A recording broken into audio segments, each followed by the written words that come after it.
how do you integrate family constellation as a part of your work?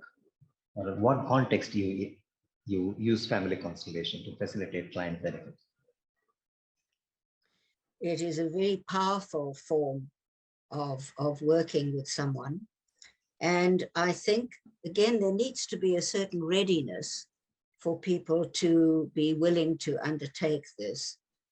And if I use it individually, then I will sometimes use the toys that we now have, or I will use cushions. I've always liked cushions. And again, in a sort of similar way that we do it with Gestalt, we will put somebody there and we will have an exchange with people going backwards and forwards.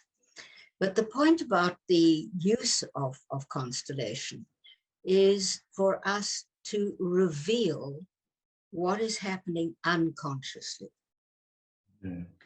Because, you know, we can't control things that are happening unconsciously. Mm. And until we've actually revealed that, it's very difficult to manage it. So I think that that is a very desirable way of bringing the unconscious, the unaware. You know, often it will be in terms of a family, for example, where somebody has either died or is excluded. I think particularly for me, the relevance is about exclusion. Mm. You know, about people that we don't speak to, or people that we are angry with, or people who frighten us for whatever reason. And for us to recognize what that individual or that person contributes to the system of the family. What is, you know, if you see the family as a system, then each person has some important, relevant contribution to make to that. Whether it is to be ill, or even to be dead, or to be a criminal, but the point is they need to be included. It needs to be acknowledged. It's part of who we are. And I think that would be, you know, when I see that there is a need for whether it's a person that needs to be included, or whether it's needing also a quality to be included. For example, vulnerability, or weakness, or a wall. People love to talk to a wall, you know,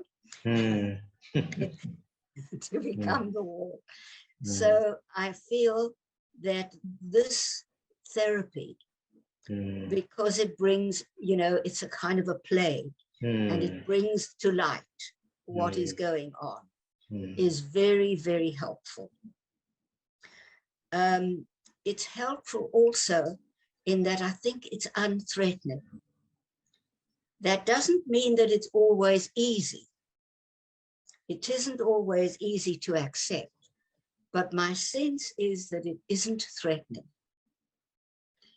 So there is that element.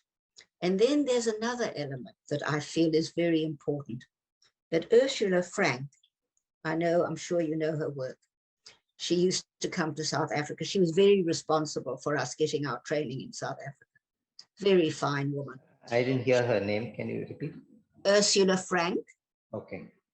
Yeah, German, of course. They were all German initially. So she would talk about a blocked reaching out movement.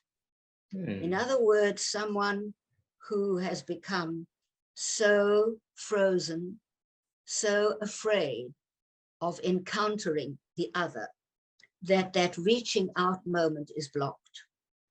And again, that is something that does happen in the constellation, you know, when you actually are able to actually have the person in front of you, and you can actually work with the experience of what does it feel like to reach out to that person, to want to be close to them, etc., you know. So that's a very, very powerful thing also. But I mean, there are many, and I'm sure you use it as well, so you know that it is a very fertile way. Again, you know, we look at the field, we look at the context. That's another thing that's so useful about it, that it really focuses on the context. That's what the field is. And we all live in a context, in a family context, in a social context, in a national context, in a global context. There is always an important ingredient in the context in which we are experiencing ourselves. Okay. I think the context sets the field also. Yes, absolutely.